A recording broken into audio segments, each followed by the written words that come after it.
Welcome to exam Guruji by Arvind sir. Uttar Pradesh police mock test assistant operator या head operator के लिए आपके सामने चल रही है।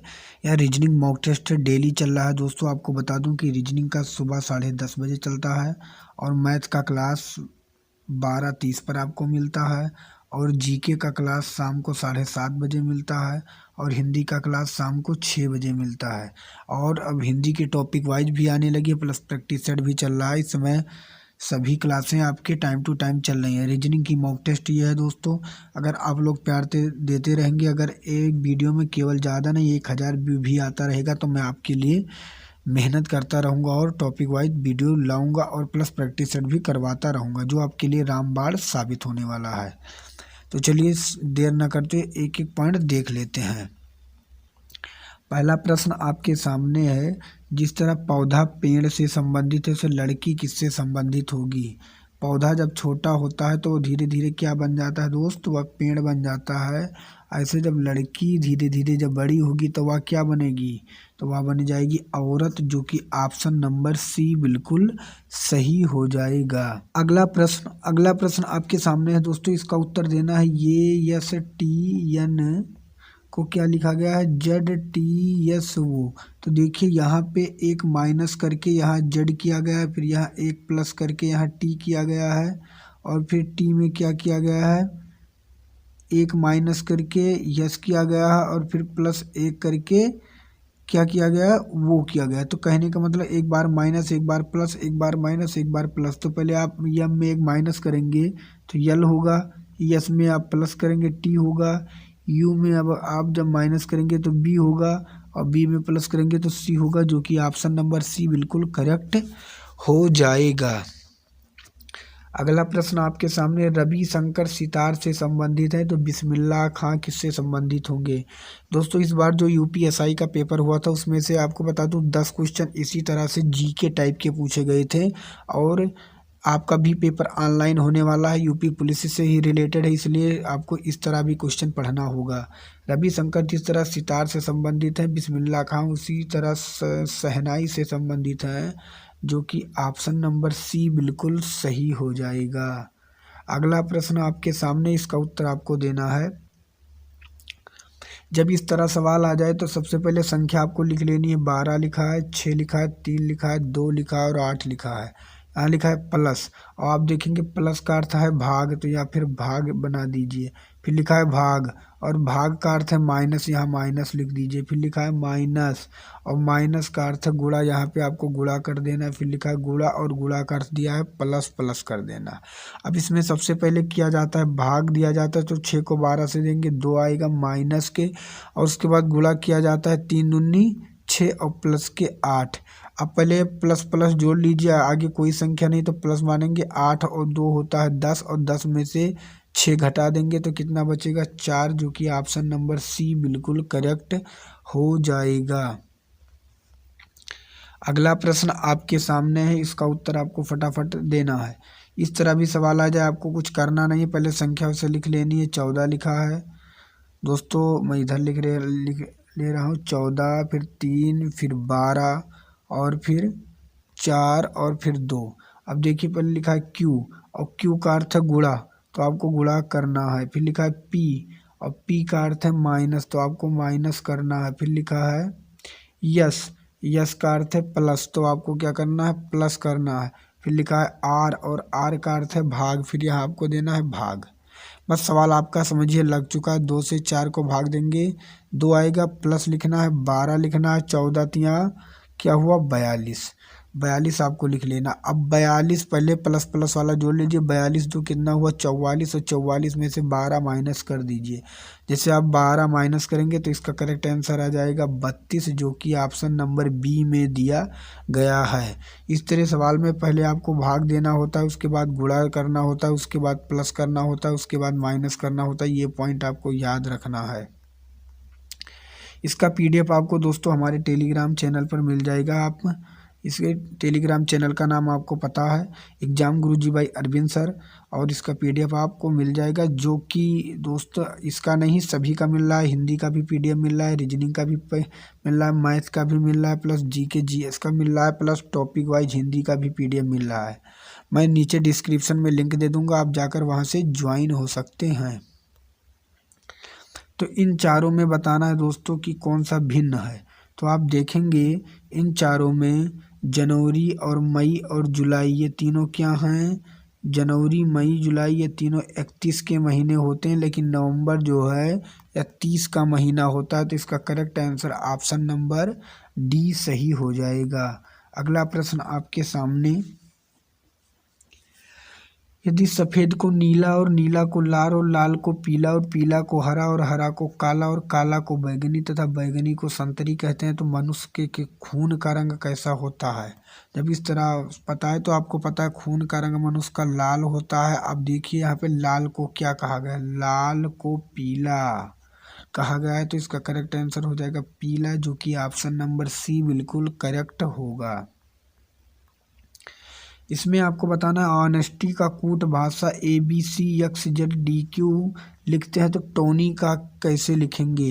तो आप यहाँ पे देखिए टी को यहाँ पे क्या लिखा गया है डी, तो आप टी को लिखेंगे डी, और फिर लिखा है वो, और यहाँ पे वो को लिखा गया है बी, तो आप यहाँ लिखेंगे बी, और फिर लिखा गया है यन, और यन को यहाँ क्या लिखा गया है सी, तो सी।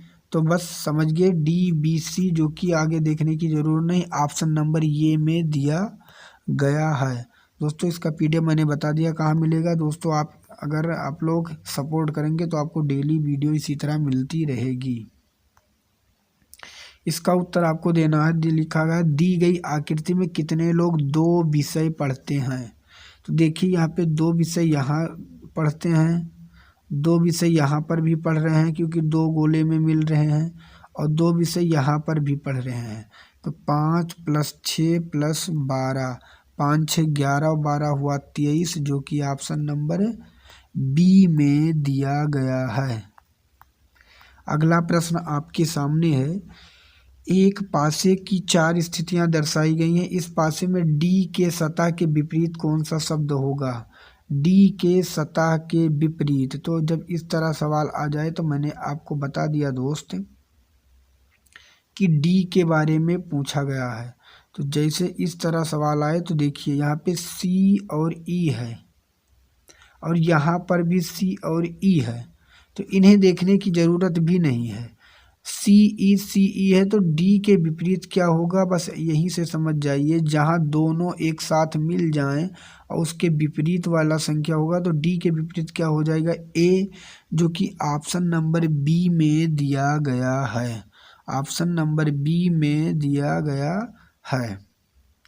अगला प्रश्न आपके सामने, एक व्यक्ति पूरब की ओर 3 किलोमीटर, मैंने पूरब की ओर 3 किलोमीटर चला दिया, और वह दक्षिण की ओर 4 किलोमीटर, दक्षिण की ओर 4 किलोमीटर चलता है। वह आरंभिक बिंदु से कितनी दूर है, आरंभिक बिंदु से वह इसको कितनी दूर है। जब इस तरह होता है तो इसका फार्मूला मैंने बताया है, स्क्वायर प्लस 3 का स्क्वायर, और इस तरह करना है। जब इसे जोड़े गुणा 16 होगा, प्लस 9 होगा, और 16 9 जोड़ेंगे 25 होगा, 25 का वर्गमूल 5 आता है, जो कि ऑप्शन नंबर ये में दिया गया है। जब इस तरह दूरी पूछा जाए तो इसका स्क्वायर करके ऐड करते हैं, उसका वर्गमूल निकालते हैं, जो कि ऑप्शन नंबर ये में दिया गया है। अगला प्रश्न आपके सामने, ये का बाएं से 10वें क्रम पर है, ये बाएं से 10वें है और बी दाहिने से 15वें है। वह आपस में, ये भी आपस में अपना क्रम बदल लेते हैं, ये क्रम बाईं ओर से 15वें हो जाता है। तो बी कितना होगा, तो देखिए ये कितना बढ़ा, 10 से 15 होने में +5 बढ़ा, तो यहाँ पर भी +5 बढ़ा दीजिए, तो 15 5 कितना हो जाएगा 20, जो कि ऑप्शन नंबर बी में दिया गया है। अगला प्रश्न आपके सामने है, सभी छात्र लड़के हैं, तो मैंने बना दिया सभी छात्र क्या हैं, लड़के हैं, और कोई लड़का कमज़ोर नहीं है, तो कोई लड़का कमज़ोर नहीं है, का से मैंने बना लिया कमज़ोर। कक्षा में कोई भी लड़का नहीं है, कक्षा में कोई भी लड़का नहीं है, तो जहाँ पे कक्षा की बात ही नहीं दी गई, ये गलत है। कोई विद्यार्थी कमज़ोर नहीं है, तो सभी छात्र लड़के हैं। और कोई छात्र कमज़ोर नहीं है, ये बिल्कुल सही है। ये यहाँ है, तो कोई भी छात्र कमज़ोर नहीं है, इसलिए इसका करेक्ट आंसर हो जाएगा ऑप्शन नंबर दोस्तों 2 सही होगा, जो कि और 2 कहाँ ऑप्शन में, ऑप्शन नंबर बी में दिया गया, केवल निष्कर्ष 2 अनुसरण करता है। अगला प्रश्न आपके सामने, क्या गर्भ में लिंग परीक्षण को पूर्णतः प्रतिबंधित कर देना चाहिए? तर्क, हाँ, इससे महिला शिशु की मृत्यु दर कम होगी, यह सामाजिक संतुलन में मदद करेगा। जी हाँ, बिल्कुल सही कहा जा रहा है। मृत्यु दर में कमी और सामाजिक संतुलन में मदद करेगा। नहीं, व्यक्ति को अपने अजन्मे बच्चे के बारे में जानने का पूर्ण अधिकार है, ये बिल्कुल गलत है। पूर्ण अगर अधिकार होता तो सरकार इस पर प्रतिबंध नहीं लगाता। तो इसका ऑप्शन नंबर केवल 1 सही है। तर्क 1 मजबूत है, जो कि ऑप्शन नंबर ये में दिया गया है। अगला प्रश्न आपके सामने दोस्त, इसका उत्तर देना है। पिता और पुत्र की औसत आयु 22 वर्ष है। तो दोस्तों यहाँ 2 लोगों के दिया गया है, पिता पुत्र, तो 2 लोग हैं और औसत आयु 22 है, तो इसलिए कन्फर्म हुआ कि दोनों की उम्र कितनी है, 44 है। लेकिन दोनों के आयु का अनुपात दिया गया है 10:1। अगर हम इन दोनों ऐड करेंगे तो होगा 11, और 11 से हम जब इसे भाग देंगे तो कितनी बार में जाएगा, 4 बार में जाएगा। अब 4 को यहाँ से गुणा करना है, 4 को यहाँ से गुणा करना है, तो 10 चौक 40 और 4 एकम 4 आया। तो पूछा गया पुत्र की आयु ज्ञात करें। तो दोस्तों पुत्र की आयु है 4 और पिता की आयु है 40, तो पुत्र की आयु हो गई 4। करेक्ट आंसर, इसका करेक्ट आंसर 4 हो जाएगा। इस फिगर का उत्तर देना है कि इसका उत्तर इसके स्थान पर क्या भरा जाएगा। इस फिगर का उत्तर क्या देना, और इसका उत्तर आपको कमेंट बॉक्स में देना है। कमेंट बॉक्स में कैसे देना है, लिखना है फिगर, और फिगर के बाद लिखना है ऑप्शन ए या सही है तो ए, बी सही है तो बी, और सी सही है सी, तो और डी सही है तो डी। इसे आपको कमेंट बॉक्स में इसका उत्तर देना है। अगला प्रश्न आपके सामने है। पहले इस कागज़ को इस तरह मोड़ा जाता है, फिर इस तरह मोड़ा जाता है, फिर इस तरह काटा जाता है। इस काटने के बाद दोस्तों साफ साफ दिख रहा है ये तो होगा नहीं, ये तो होगा नहीं, क्योंकि ये बाहर अगर इधर कट रहा है तो यहाँ पर भी बाहर कटेगा। और बाहर कटने वाला केवल एक ही ऑप्शन में दिख रहा है, जो कि ऑप्शन नंबर ये में दिया गया है। निम्न विकल्पों में से वह शब्द चुनिए जो दिए गए शब्दों के अक्षरों से बनाया जा सकता है। दोस्तों टेंट नहीं बनाया जा सकता। इसका कारण ये है कि यहाँ पे डबल टी है और यहाँ पर एक ही टी दिया गया है, तो पहला गलत। टेम्पर की बात करें तो टी मिल रहा है, ई मिल रहा है, यम मिल रहा है, लेकिन पी नहीं दिया गया, तो ये भी नहीं बनाया जा सकता। मीन्स की बात करें तो यम मिल रहा है, ई मिल रहा है, ये मिल रहा है, यन मिल रहा है, लेकिन यस नहीं दिया गया, तो ये भी नहीं बनाया जा सकता। केवल टेंडर बनाया जा सकता है। टी भी मिल रहा है, E N D E R सभी मिल रहे हैं, तो इसका correct answer option number D हो जाएगा। इसका पीडीएफ आपको हमारे टेलीग्राम चैनल पर मिलेगा, जिसका नाम है exam Guruji by Arvind sir, और मैं डिस्क्रिप्शन में लिंक भी दे दूंगा, आप जाकर इसका पीडीएफ पा सकते हैं। किसी को कोई समस्या हो तो कमेंट बॉक्स में ज़रूर बताइएगा, मैं इसका सॉल्यूशन करने की कोशिश करूंगा। दोस्तों अगर अभी तक वीडियो को लाइक नहीं किया प्लीज़ लाइक कर देना, और एक पॉजिटिव कमेंट ज़रूर करना, जिससे हम भी मोटिवेट होते हैं और आप लोगों के लिए अच्छा सा अच्छा कंटेंट लाते रहते हैं, क्योंकि आप लोगों का अच्छा कमेंट ही हम लोगों को मोटिवेशन बढ़ाता है या मोटिवेट करता है दोस्त। तो यही छोटी सी एक क्लास थी, और डेली क्लास आपको मिलती रहेगी। और ये समझिए कि यह टारगेट है केवल आप लोगों को 2022 में वर्दी दिलाना। अगर आप लोग सपोर्ट करेंगे तो मैं भी तन मन से आपको वर्दी दिलाने में आपकी मदद करूँगा। तो मिलेंगे एक दूसरे नेक्स्ट वीडियो में, तब तक के लिए जय हिंद, जय भारत, वंदे मातरम।